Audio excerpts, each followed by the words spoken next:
I'm back on Chesterton Road, an up-and-coming foodie hotspot that's even giving Mill Road a run for its money.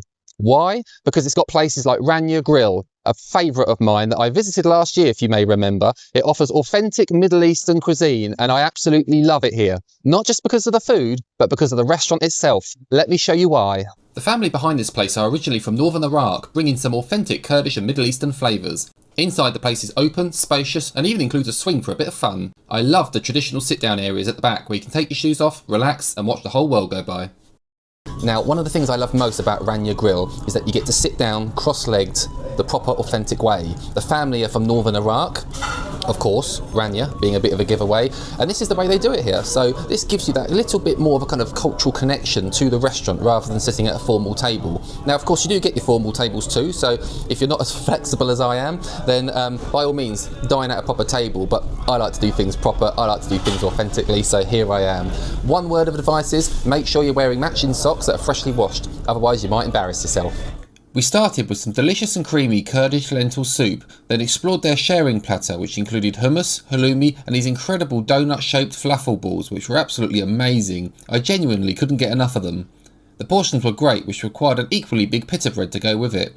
And their sauces were all made in-house, and they even do pan-fried chicken liver. We then moved on to the main course, which included a favourite of mine, the lamb shank. I'm really glad I've came back because I've really missed their lamb shank.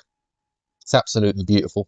Look at that, it just falls to pieces. Their pan-fried sea bass was absolutely sublime. It was so zesty, with a tomato-based glaze that added a real depth of flavour and a beautiful colour. I was then encouraged to try their Kurdish kebab, something I'd never tried before.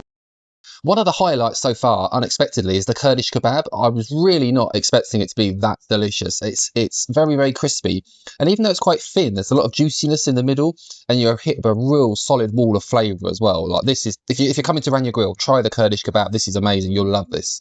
Their yogurty mastal drink really hit the spot, and I enjoyed their Kurdish tea for a short break while we waited for our desserts. So we're ending with some baklava and kanafa. So kanafa is like baklava, but with a layer of cheese. You just tell by the top, it's so crispy inside. This is going to be brilliant. Whew.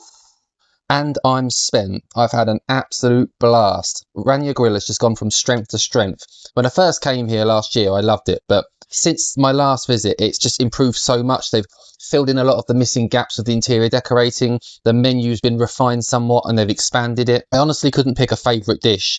Maybe the Kurdish kebab, maybe the sea bass, the lamb. I can't choose. It's all so good. So the next time you're in the area, make sure you pop to Ranya Grill because you won't be disappointed.